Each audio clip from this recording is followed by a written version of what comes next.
Ok, bonjour à tous. Aujourd'hui, on se retrouve pour pour la deuxième vidéo du coup de cette chaîne qui va faire le point sur ma situation actuelle. Donc, je vais rappeler certaines informations. Voilà, je m'appelle Max, j'ai 26 ans, je suis belge. Ma situation sociale, c'est que j'ai un job étudiant à plus ou moins 1400 euros euh, de revenus par mois.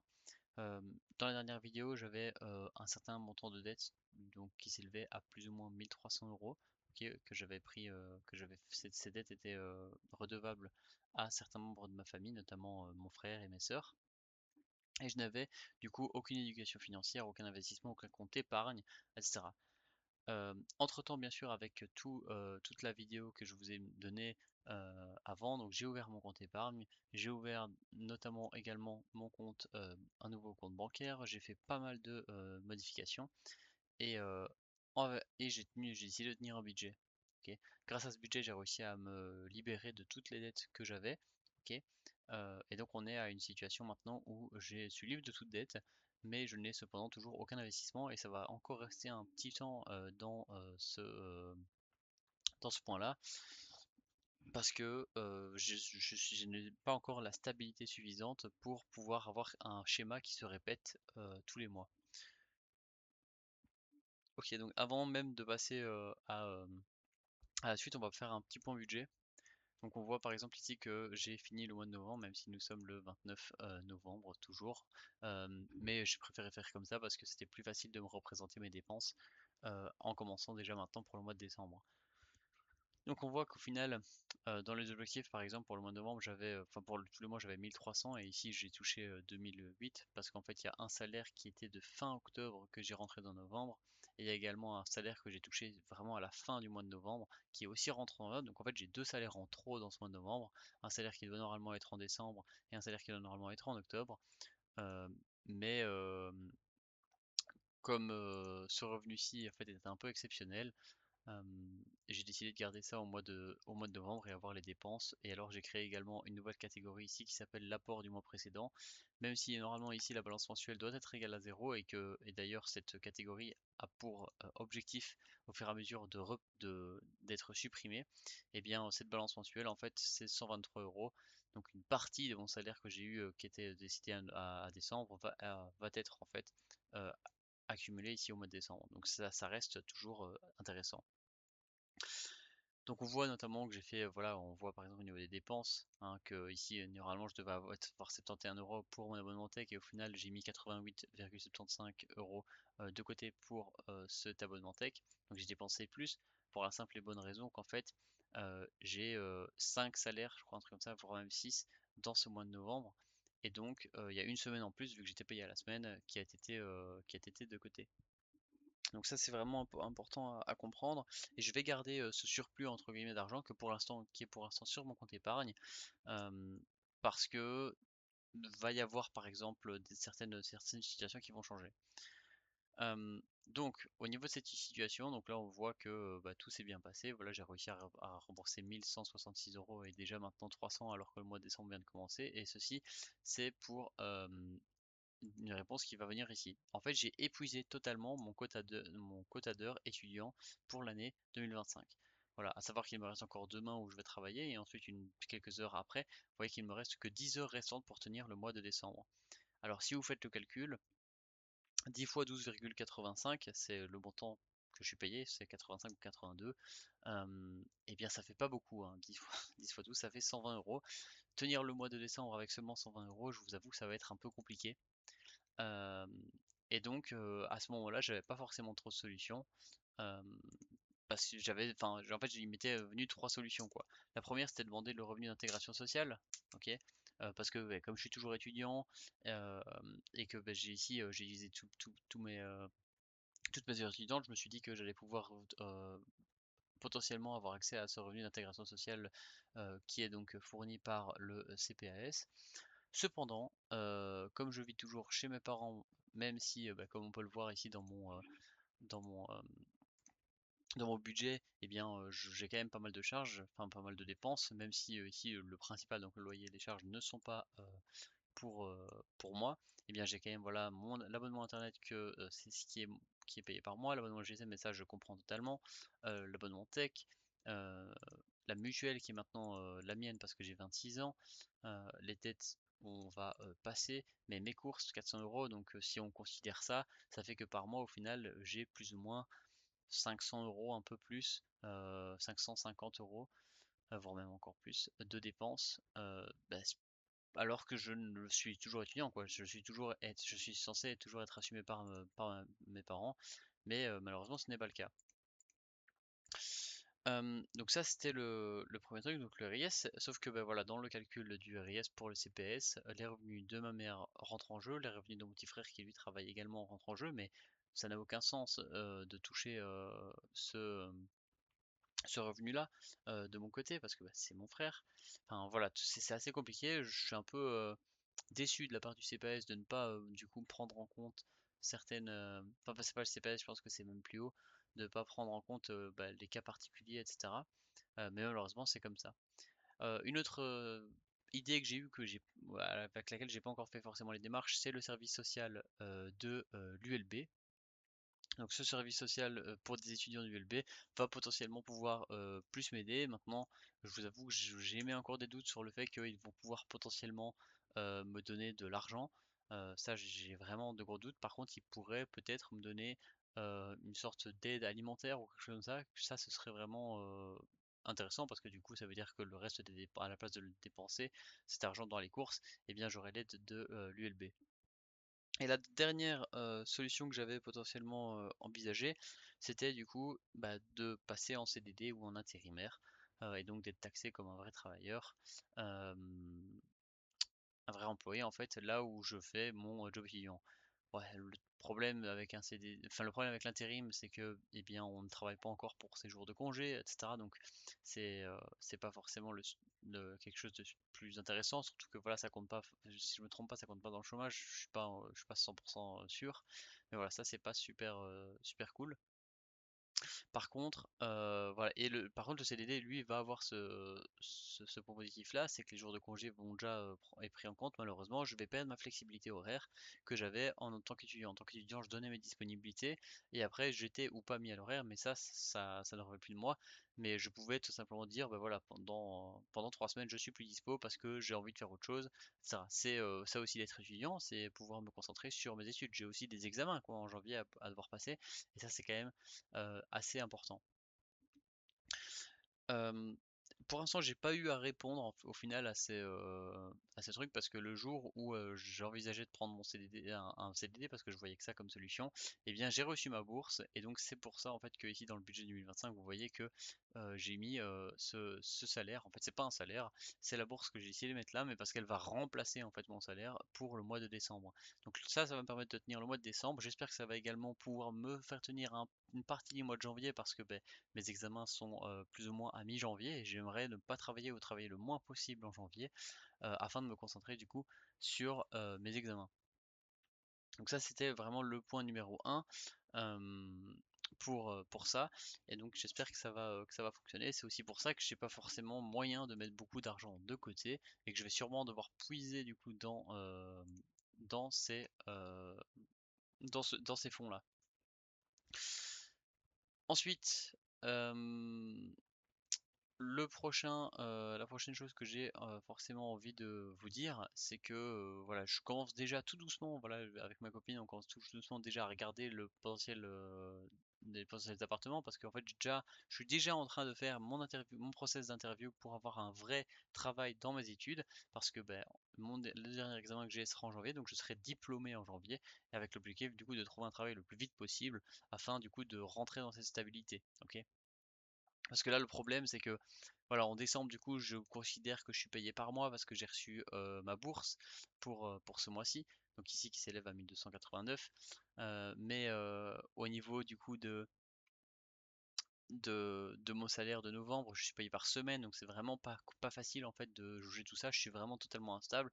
Et en janvier, potentiellement que je vais avoir 2 semaines avec mon reste du coup de décembre, peut-être même moins, peut-être juste une semaine, et, euh, et qu'après je vais être payé à la semaine encore en janvier, février, et après même en mars, etc. Donc pour l'instant le job pour lequel je postule est à pourvoir en mars, et donc j'aurai comme objectif de réussir à survivre pour le mois de janvier, février, mars 2026, selon du coup soit un job étudiant, soit une aide sociale de l'ULB. Ce serait vraiment le mieux, ça me permettrait d'être vraiment tranquille.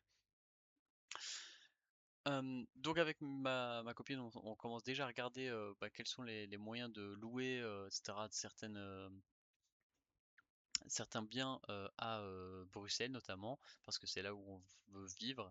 Malheureusement, tout est super cher, etc. Mais on fait déjà un peu des calculs sur la comète, on essaie déjà de voir un peu au niveau du marché, qu'est-ce qui est faisable ou pas. Et alors pour ça, moi ce que j'ai envie de vous conseiller, c'est premièrement d'aller sur ImoWeb et de cliquer sur toutes les agences, tous les sites d'agences. Et vous allez vous faire en fait cette fois-ci un bon petit listing. Donc vous voyez ici, j'ai toutes les agences AXL et Torbeek avec le site web, avec la recherche si vous voulez. Donc par exemple ici on a Hermans Real Estate, et donc si je clique dessus, et bien alors on va pouvoir faire tout simplement notre petite recherche directement sur le site.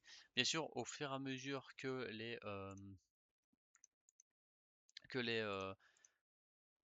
que les mois vont passer, etc., en fait, on va commencer à être beaucoup plus malin. On va pas faire que de la recherche à la main. J'ai eu en tête peut-être que je vais coder un petit robot pour pouvoir scraper tous les jours ou toutes les, en tout cas 12 heures, quelque chose comme ça, pour voir les nouveaux biens qui sont mis sur ce genre de site, donc les sites des agences immobilières, ou alors la plupart des agences immobilières vous permettent de leur contacter pour tout simplement avoir euh, directement des informations sur les nouvelles potentielles euh, locations qui sont qui sont à disposition. Donc voilà, donc tous les agences immobilières ne le font pas, mais parfois, voilà, ici vous voyez, recevez vos annonces préférées avant les autres en remplissant selon vos critères le formulaire ci-dessous. Voilà. Donc parfois ça va être une agence immobilière va le faire à la main, parfois ça va être un robot en fait qui va vous envoyer une alerte lorsque quelque chose va changer. Et donc moi je me dis que peut-être faire une combinaison des deux, ça peut potentiellement être intéressant. Maintenant la question que vous allez me poser, c'est pourquoi est-ce que il faudrait se faire chier à faire ce genre de choses, donc une liste avec toutes les agences immobilières, etc. qu'on peut connaître, et pourquoi ne pas juste aller sur ImoWeb. ImoWeb c'est super cool, c'est aussi un agrégateur du coup de biens qui sont mis en location ou en vente, mais malheureusement il y a toujours un délai. Voilà, si maintenant vous avez un bien à mettre en location, vous allez sur une agence immobilière, cette agence immobilière va créer l'annonce sur leur site et par après va pouvoir créer l'annonce sur ImoWeb.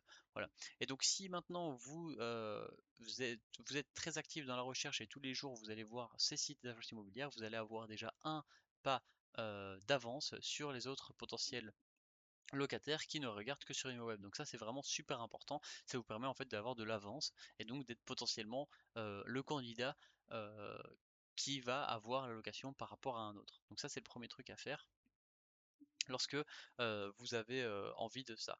De plus, faire ce genre de choses, donc là on parle pas forcément d'aller sur les sites des agences, etc. Le fait de s'y prendre si tôt, ça vous permet juste de voir aussi quels sont les prix auxquels vous pouvez vous attendre. Donc moi par exemple, je sais que voilà, nous cherchons dans la commune d'Ixelles ou d'Etterbeek ou en tout cas aux alentours, qu'on cherche quelque chose avec deux chambres, ou au minimum une chambre et un bureau. Voilà, parce que c'est le genre de choses qui vont pas être super intéressantes. Donc pas, imaginons que vous cherchez deux chambres, allez chercher aussi les appartements avec une seule chambre parce que ils vont la plupart du temps être moins chers. Mais si vu que vous avez un budget pour deux chambres, parce que vous êtes un couple par exemple, eh bien vous allez pouvoir vous permettre un appartement qui va potentiellement être hors budget d'autres personnes qui recherchent également une chambre parce qu'ils sont tout seuls. Donc voilà, ça c'est quelque chose de très très important à prendre en considération, que même pas certains appartements une chambre comprennent un bureau, et donc si vous cherchiez deux chambres pour avoir une chambre et un bureau, eh bien chercher une chambre, ça peut aussi fonctionner. Alors donc tout ce travail est super chronophage, mais au moins ça vous permet d'avoir de super bonnes opportunités, et également d'une super bonne idée de c'est quoi, sur quels sont les prix actuels. Ensuite, euh, totalement dans un autre débat, bien sûr, je n'ai pas que regardé les maisons avant, à louer, j'ai aussi regardé les choses à acheter parce que à terme, j'ai envie d'être propriétaire, j'ai envie d'avoir ma résidence principale, d'être vraiment propriétaire de ma résidence principale, mais également peut-être faire de l'immobilier locatif. Et donc ici, par exemple, je me suis dit, bah ok, pour de l'achat, j'ai potentiellement envie par contre d'aller un peu plus loin en Wallonie, donc notamment à Wavre, à Louvain-la-Neuve, dans ces eaux-là. Moi, c'est quelque chose que je connais assez bien parce que ben, je passe souvent par là, etc. Et ça, c'est quelque chose que j'aime bien.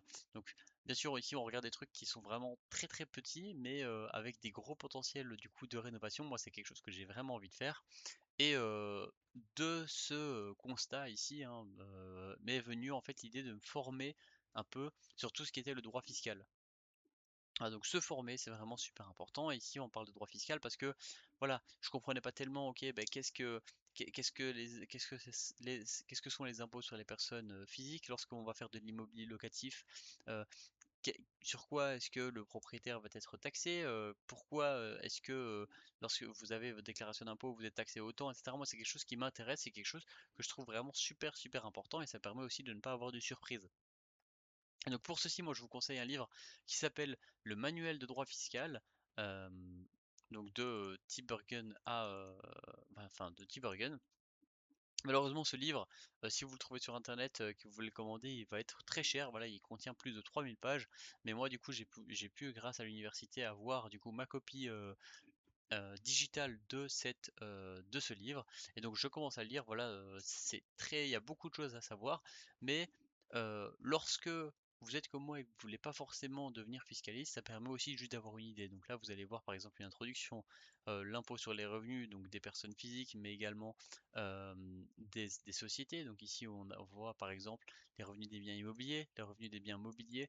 Donc dans le revenu des biens immobiliers, on voit les biens immobiliers qui sont mis en location ou pas, euh, les revenus immobiliers qui ont pour objectif d'être votre résidence principale, etc., etc. Donc ça c'est vraiment super intéressant. Au niveau des biens immobiliers, eh bien ça va être super intéressant parce que à l'avenir je vais investir dans des actions et tout ça. Et donc ça va devoir être pris en compte, ok, au niveau du coup des revenus des biens immobiliers, sur quoi est-ce que je vais être taxé. Donc ici on va parler de dividendes, de fonds accumulatifs et tout ça. Donc ça c'est vraiment super super important et ça permettra également de ne pas juste croire quelqu'un qui le dit sur YouTube, mais d'avoir vraiment le cœur net sur ok, qu'est-ce qui est vrai. Est-ce que ces influenceurs sur YouTube vous vendent juste des paillettes dans les yeux ou non?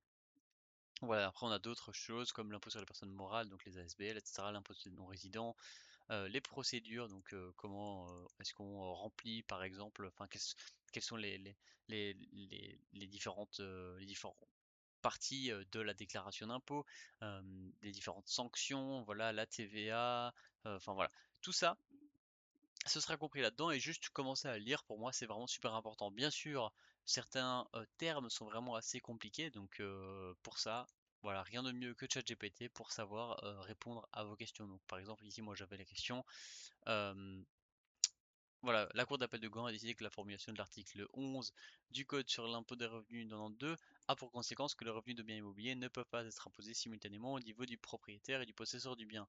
Et donc là, ChatGPT va vous permettre par exemple d'expliquer qu'en fait ici c'est le principe de la double imposition. Voilà.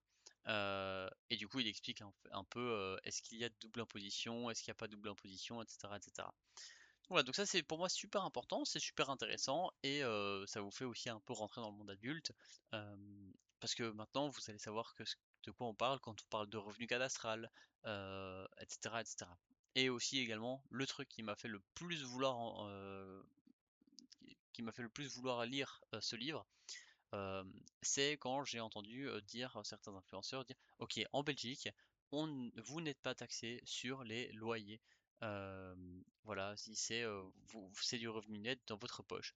Alors ce qu'il oublie de dire c'est qu'en fait vous êtes taxé sur le revenu cadastral de la maison ou de l'appartement dont vous êtes le propriétaire.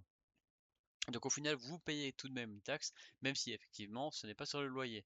Donc oui, le loyer est net, mais c'est pas pour autant que vous ne payez rien. Voilà. Et donc ça c'est vraiment super important. Ils ne le disent pas, ils essaient de le cacher pour essayer de vendre un maximum leur formation. Et pour moi c'est un peu de la publicité mensongère parce qu'ils omettent certaines informations. Voilà. Et ensuite, on va parler un peu plus de manière plus générale, donc c'est pas forcément que de droit fiscal, mais juste bah, se former, même plus de manière plus générale. J'ai pas envie de mettre se former, mais je vais marquer s'informer. Pour moi, c'est vraiment quelque chose d'important. Ça vous permet de savoir qu'est-ce qui se passe dans le monde et au final, euh, je vais envie de revenir maintenant, quand je parle de tout ça, au, euh, au mode d'information d'il y a quelques années, hein, juste le JT. Voilà, ça peut paraître totalement con, et voilà, moi je suis passé de ah non, la télévision, je regarderai jamais ça, à au final, bah voilà, moi maintenant je vais sur RTB Ovio et je regarde en fait le JT de 19h30. Voilà, tous les jours j'essaie de regarder la rediffusion parce qu'à 19h30 je suis jamais disponible pour regarder le live. Mais voilà, c'est quelque chose d'important. On peut également décider de mettre en x2 certaines parties, ou en x1,5, afin notamment de gagner du temps sur les sujets qui nous intéressent un peu moins et sur lesquels parfois le JT est un peu redondant. Voilà. Donc voilà, moi c'est tout ce que j'avais à vous dire pour cette vidéo. J'espère qu'on se retrouve la prochaine fois pour de bonnes nouvelles, notamment par exemple l'amélioration, enfin le suivi du coup de ce service social des étudiants de l'ULB, euh, ou encore ben voilà, qu'est-ce que j'ai pu faire pour continuer de gagner ma vie jusqu'à le travail. Est-ce que je vais réussir déjà à avoir mon contrat? Parce qu'ici, bien sûr, le process d'interview n'en est qu'au milieu. J'ai eu une première interview qui s'est assez bien passée. Je dois encore en avoir plusieurs jusqu'à être sûr d'avoir le poste et de pouvoir signer le contrat. Voilà, sur ce, moi je vous souhaite une très bonne soirée et à la prochaine.